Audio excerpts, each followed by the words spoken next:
자, 오늘은 흩어지는 교회라는 제목으로 함께 말씀을 나눕니다. 여러분, 저는 빌드업이라는 이 말을 굉장히 좋아하는데, 왜냐하면 어떤 일을 할 때 갑자기 이거 합시다 라고 하는 것보다 차근차근 그날을 준비하고 함께 마음을 모아가는 게 굉장히 전 중요하다고 생각하거든요. 여러분, 지난 2달 동안 우리는 오늘의 이 시간을 위해서 열심히 달려왔어요. 지난달에는 모이는 교회라는 주제로 4번의 설교를 들었고, 이번 달은 흩어지는 교회라는 주제로 4번의 설교를 지금 듣고 있어요. 그러니까 우리는 총 8번의 설교를 통해 내가 그런 교회가 되겠습니다, 내가 그런 그리스도인이 되겠습니다 라는 고백들을 우리가 조금씩 삶에서 해왔고, 그 고백을 함께 드리는 날이 오늘이라는 거죠. 우리 동찬쌤이 말했던 것처럼 하나의 행사가 되지 않았으면 좋겠어요. 그냥 1년 중에 한 번 있는 그런 날이 되지 않았으면 좋겠어요. 오늘 이 시간을 통해 여러분의 그 고백을 받으신 하나님과 함께 여러분에게 허락된 그 삶의 자리에서 그런 교회로, 그러한 그리스도인으로, 그러한 사람으로 살아가는 우리 모두가 되기를 바라요. 그래서 오늘을 위해 8번이나 된 시간을 빌드업 해온 거예요. 저보다 여러분들이 더 똑똑하니까 무엇이 모이는 교회고 무엇이 흩어지는 교회인지 잘 알 거라고 생각해요.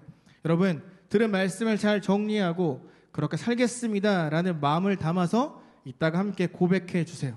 여러분, 저기 보면 여러분 학교의 이름과 그 밑에 여러분들이 적어서 냈던 기도 제목들이 있거든요. 제가 저걸 보고 한 주간 기도하면서 이런 마음이 들었어요. 하나님, 우리 친구들이 학교를 위해 이런 기도 제목을 냈습니다. 이 기도 제목을 그냥 하나에 흘려보내는 게 아니라 정말 하나님 응답해 주세요. 이 학교에 기도 모임이 생기고, 이 학교에 함께 말씀을 나눌 수 있는 친구들이 생기고, 이 학교가 정말 하나님을 드러낼 수 있는 그런 학교들이 되게 해주세요라는 마음을 담아서 기도하게 됐어요. 여러분, 그런 삶을 살아내는 여러분들이 되기를 바라요. 그렇게 살아내라고 여러분들을 그 학교로 보내신 거니까. 여러분들을 통해 학교에 속해 있는 그 친구들이 예수님을 알고 복을 경험하고 구원을 받는 일들이 일어나기를 간절히 소망합니다. 그리고 오늘 성경 우리가 읽었던 본문을 보면 안디옥이라는 그 동네에 세워진 교회가 소개되고 있어요. 그리고 1절에 뭐라고 이야기하냐면 그 교회에 선지자와 교사들이 있었다라고 하면서 사람들의 이름이 등장을 해요. 첫 번째, 니게르라는 시므온이에요. 여러분 혹시 니게르라는 말 들어봤어요? 이거 좋은 뜻은 아닌데 여러분들이 알고 있는 영어 단어랑 비슷해요. 니게르. 웃는 거 보니까 아는 것 같은데, 이 니게르는 검다, 검은 이라는 뜻을 갖고 있어요. 그러니까 여러분, 니게르라는 시므온이라는 뜻은 흑인, 검은 피부를 가진 시므온이라는 사람이 그 교회에 있었다라고 말을 하는 거예요. 아마도 에디오피아라는 나라에서 온 사람이라고 사람들이 생각을 해요. 둘째, 구레네 사람 루기오. 이 사람에 나오는 구레네는 지명 이름이거든요. 이 지명이 어디냐면 지금 아프리카의 리비아라는 나라예요.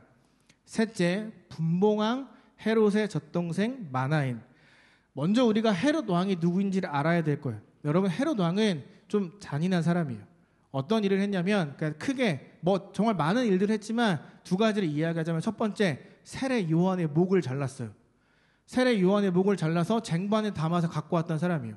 2번째, 예수님을 십자가에 달아 죽이는데 옆에서 동조했던 사람, 동의했던 사람이에요. 그러니까 세례 요한과 예수님을 죽이는데 큰 역할을 감당했던 사람이 헤롯인데, 그의 젖동생 마나엔이 교회에 있었다라고 이야기를 해요. 여기서 말하는 젖동생은 함께 자란 사람, 함께 아기부터 그 시절을 보냈던 사람, 형제라는 뜻이에요. 그런데 둘이 친형제는 아니에요. 아빠는 똑같은데 엄마가 달라요. 이복 형제예요.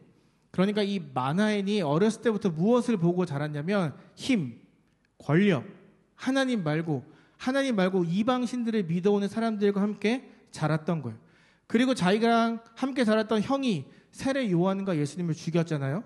그러니까 마나엔은 그 예수님이랑 세례 요한을 직접적으로 죽일 힘은 없었지만 그 모든 과정을 옆에서 보고 있었던 사람이라는 거예요. 여러분, 좀 이상하지 않으세요? 세례 요한을 죽이고 예수님을 죽였던 잔인한 헤롯 왕 옆에 살았던 사람인데, 지금 그 사람이 어디에 있죠? 안디옥 교회를 다니고 있어요. 교회를 다니는 것을 넘어서 그 교회를 대표하는 사람 중에 하나라고 지금 성경이 이야기하고 있어요. 여러분, 생각해 보세요. 이 사람은 평생 동안 예수님을 세례 요한을 미워하는 사람들 사이에서 살았어요. 이 사람이 보고 왔던 건 성경적인 게 아니라 세상적인 것만 보고 살아왔던 사람이 그가 안디옥 교회에 있는 거예요. 그 이야기는 내가 이제부터 예수를 위해 살겠습니다. 내가 죽을 수 있지만 이제부턴 예수를 위해 내 목숨을 바치겠습니다 라고 모든 사람들에게 신앙을 고백하고 교회 공동체 안에 들어온 거예요. 마지막 바나바와 사울, 이 두 사람은 아예 한 팀을 만들어서 전도를 하러 다녀요. 성경을 쭉 읽어보면 안디옥 교회 사람들이 금식하고 기도한 후에 이 두 사람을 세웠다라고 이야기를 하거든요. 이 두 사람을 앞에 세워놓고 안디옥 교회 사람들이 그 사람 머리에 손을 올리고 안수하며 기도해요. 이런 뜻이에요. 하나님의 축복과 능력이 너와 늘 함께 할 거야. 앞으로 너는 흩어져서 세상 곳곳으로 가서 예수님을 전하는 삶을 살아야 될 거야. 너는 이제 삶으로 그리스도를 드러내며 살아야 돼 라는 마음을 담아 사람들이 그에게 축복하고 기도했어요. 그러니까 안디옥 교회 사람들은 바나바와 사울에게 이렇게 이야기를 한 거예요. 부르심에 순종하는 믿음으로 흩어져서 세상에 나가 그리스도를 드러내라. 지금까지 모여서 예배하는 데 힘썼던 사람들이 눈을 들어 세상을 바라보고 흩어지기 시작하는 거예요. 물론 모두가 흩어지진 않았지만 먼저 두 사람을 선택해서 세상에 보내고 있어요. 예수님께서 하늘에 올라가시면서 하셨던 사도행전 1장 8절의 말씀, 사마리아와 온 유대와 땅끝까지 이르러 내 증인이 되라 라는 그 말씀이 지금 시작되고 있는 거죠.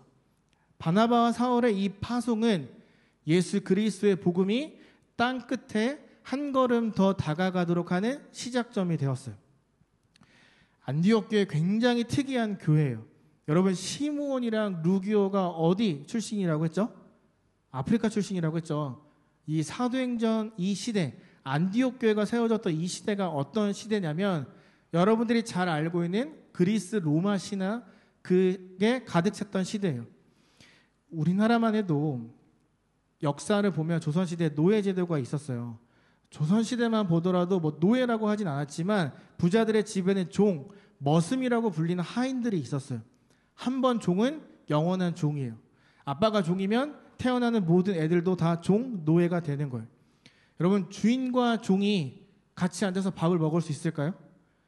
주인과 종이 같이 서로를 바라보고 막 장난치며 이야기할 수 있을까요? 못하죠. 신분 차이가 있으니까. 시므온이랑 루기오라는 이 흑인들이 살았던 그 그리스 로마 신화가 어떤 시대였냐면 흑인들은 노예라고 생각하던 시대예요.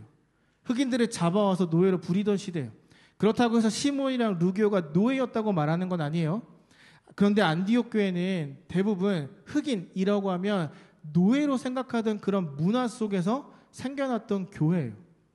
에티오피아, 리비아 이런 아프리카 등에서 온 이 검은 사람들이 교회에 중요한 자리에 있었다는 건 이 당시에 엄청나게 충격적인 일이에요. 적어도 교회 안에선 신분, 뭐 피부 색깔 이런 것 전혀 상관하지 않고 하나의 인격체로 보았다는 거예요. 너와 나의 생긴 거 피부 다 다르지만 너도 하나님의 형상대로 지어진 존재이고 나도 하나님의 형상대로 지어진 존재야. 그러니 우리는 함께 한 가족이야 라고 사람들이 생각하고 그들을 받아들였다라는 거죠. 안디옥 교회는 선지자와 교사가 있었어요.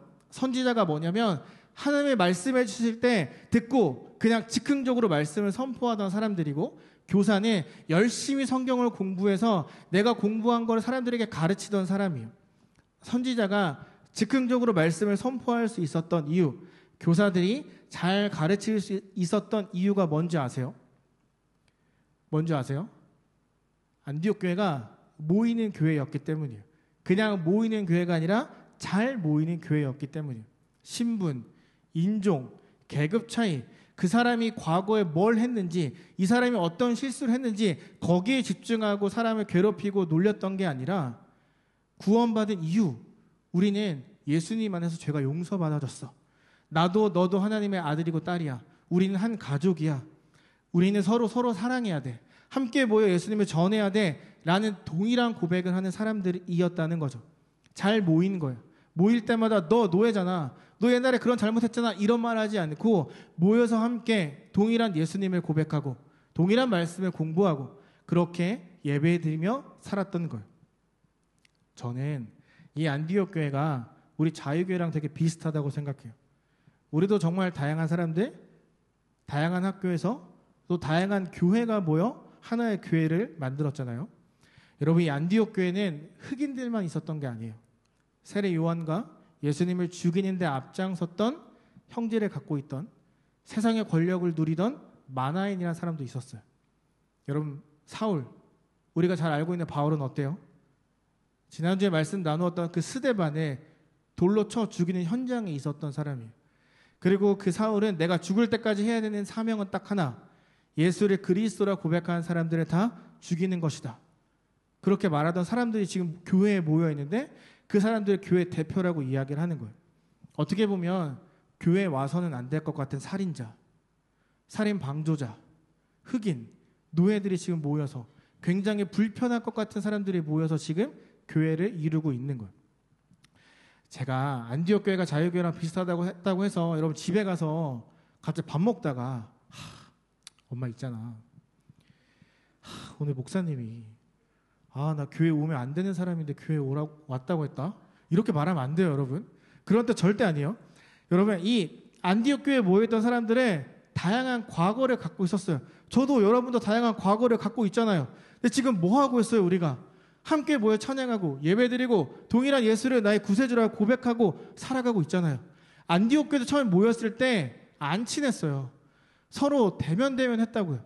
같이 밥도 안 먹었어요. 겸상도 안 했어요. 그런데 그들이 모여서 예배를 드리고 내가 경험한 예수님을 나누고 내가 경험한 은혜를 점점 나누기 시작하면서 하나가, 한 팀이, 원팀이 되어 갔던 거예요. 모여서 그들이 뭐 했겠어요? 싸웠겠어요? 아니죠. 예배 드린 거예요. 기도하고 교제하고 서로 안아줬던 거예요. 그 결과 이런 생각을 하게 된 거죠. 우리는 모든 게 다 다르지만 예수님 안에 한 가족이다. 그러니 우리는 하나된 마음을 가지고 하나된 모습을 가지고 이 세상을 살아가야 된다. 그리고 나도 너도 우리 모두가 다 복음을 땅끝까지 보내야 되는 사람들이구나 라는 걸 그들이 깨달아가게 된 거예요. 저는 우리도 마찬가지라고 생각해요. 아직 어색하고 대면하고 좀 민망하고 인사하기 부끄러운 모습들이 있지만 그래도 전 작년보다 조금 더 나아졌다고 생각해요. 그리고 지난 시간 우리 계속해서 예배를 드렸고 동일한 하나님을 고백했고 동일한 말씀을 들었고 예수님을 붙들고 살아왔어요. 그 이야기는 아직 다 친하지 않더라도 시간이 걸리겠지만 우리도 한 팀, 하나의 공동체가 되어가고 있었다는 거예요. 다른 말로 여러분들도 안디옥 교회에 있었던 사람들처럼 세상에 나가 하나님의 말씀을 전할 수 있는 그런 선지자, 교사로서 성장하고 있었다는 거죠. 2절을 보면 말씀하시는 성령님이 등장해요. 성령님이 뭐라고 하시는지 아세요? 내가 앞으로 시킬 일이 있으니까 사람들을 따로 불러 세워라 라고 이야기를 해요. 저는 우리에게도 똑같이 말씀하고 계신다고 생각해요. 다 여러분들에게 각자 주신 소명들이 있으니까 따로 불러 세우라고 말씀하셨다고 믿어요. 성령님이 무엇을 말씀하셨을까요? 무엇을 시켰을까요? 그건 흩어져서 복음을 땅끝으로 보내는 것, 즉 선교하라라고 말씀하신 거예요. 먼저 대표 2명 바나바와 사울이 세워졌어요. 여러분, 사울이 오늘 이렇게 세워질 때까지 10년을 기다렸어요. 10년 전에 예수님을 만났거든요. 그가 지금의 다마스커스라는 지역으로 씩씩거리며 걸어갔어요. 감히 인간 예수를 구세주라고 이야기해? 이 신성 모독자들 내가 다 죽일 거야. 이렇게 가다가 중간에 예수님을 만나요. 눈이 멀어요. 그리고 고민하기 시작해요. 내가 지금까지 뭘 믿고 왔던 거지? 내가 예수가 가짜라고 사람들을 죽이고 살아왔는데 그분이 진짜였어? 그럼 난 어떻게 살아야 되지? 나는 그분을 믿는 사람들 다 죽였는데 난 용서받을 수 있는 거야? 난 어떻게 살아야 되지? 고민하고 있을 때 하나님이 아나니아라는 사람을 보내요. 그리고 아나니아가 이렇게 바울에게 이야기해요. 하나님이 너를, 네가 지금까지 사람들을 죽이고 네가 지금까지 예수님을 거부하고 살아왔지만 하나님이 너를 유대인과 이방인과 임금들에게 예수님을 전하는 사람으로 세우셨어 라고 이야기를 해요. 저는 여러분들에게도 똑같이 말씀하고 계신다고 생각해요. 사울은 그 말을 듣고 진짜 복음을 전하는 사람이 될 때까지 10년을 기다렸어요. 10년을 기다린 끝에 드디어 복음을 들고 세상에 나갈 수 있는 기회가 주어진 거예요. 사랑하는 자유교 여러분, 하나님은 지금도 우리에게 똑같이 말씀하고 계세요. 여러분들은 잘 몰랐겠지만 하나님은 오늘 여러분들의 그 고백, 여러분들의 그 마음을 기다려 오셨어요. 여러분을 먼저 선택하시고 여러분을 먼저 구원하려는 계획을 세우셨을 때부터 이미 오늘의 이 날을 계획하신 거예요. 여러분, 제가 막 기획해서 교복대회 파송식 준비한 게 아니라 오늘의 이 날을 위해 하나님이 여러분들의 삶을 이끌어 오셨고 오늘 이 날을 준비해 두셨어요. 그 이야기는 우리도 바울처럼 이제 세상에 나가 복음을 전할 준비를 해야 된다는 거예요. 이제 우리가 파송식을 할 때 굉장히 어색할 수 있어요. 속으로 이거 왜 하는 거야? 이런 생각할 수 있어요. 여러분, 그래서 해야 돼요. 그러니까 해야 돼요. 혼자 있을 때도 하기 힘든 게 고백이잖아요. 혼자 살아가면 지키기 어려운 게 나의 신앙의 고백이잖아요. 함께 있을 때 고백하는 거예요. 내가 외치는 순간 그건 나의 고백이 되고, 내가 외치는 순간 서로가 서로의 동역자가 되어주는 거예요. 내가 그렇게 살듯 너도 그렇게 살아야 돼. 내가 그렇게 살듯 너도 그렇게 살 수 있도록 내가 도와줄게. 나의 고백이 우리의 고백이 되는 거죠. 여러분들을 통해 각자가 속해 있는 그 학교가 예수님을 알고 여러분들을 통해 예수님의 사랑이 무엇인지를 알 수 있게 되는 출발점이 오늘이라고 저는 생각해요. 아까 학교가 20개라고 했죠. 여러분, 20개에 퍼져 있는 여러분들이 삶의 자리에서 고백대로 살아가기만 한다면, 예수님을 드러내며 살아가기만 한다면 어떻게 될까요? 여러분들이 먼저 경험했던 그 예수님의 은혜가 고스란히 다른 친구들에게도 전해지게 될 거예요. 기도 제목을 볼 때 이런 게 있었어요. 우리 학교에 진짜 아이들이 하나님을 알았으면 좋겠어요. 기독교 학교인데 정말 애들이 예수님을 잘 알았으면 좋겠어요. 이런 기도 제목들이 있었어요. 얼마나 귀해요. 나만 구원받고 나만 천국 가겠다는 게 아니라 우리 모두가 다 예수님 안에 구원받자라는 그 마음이 얼마나 귀해요. 여러분, 오늘의 고백이 여러분의 매일의 삶의 고백이 될 수 있기를 바라요. 매일의 고백이 돼서 나를 통해 예수 그리스도의 복음이 여러분들로 인해 땅끝으로 계속해서 전파되는 그런 일들을 여러분들이 감당하기를 바라요.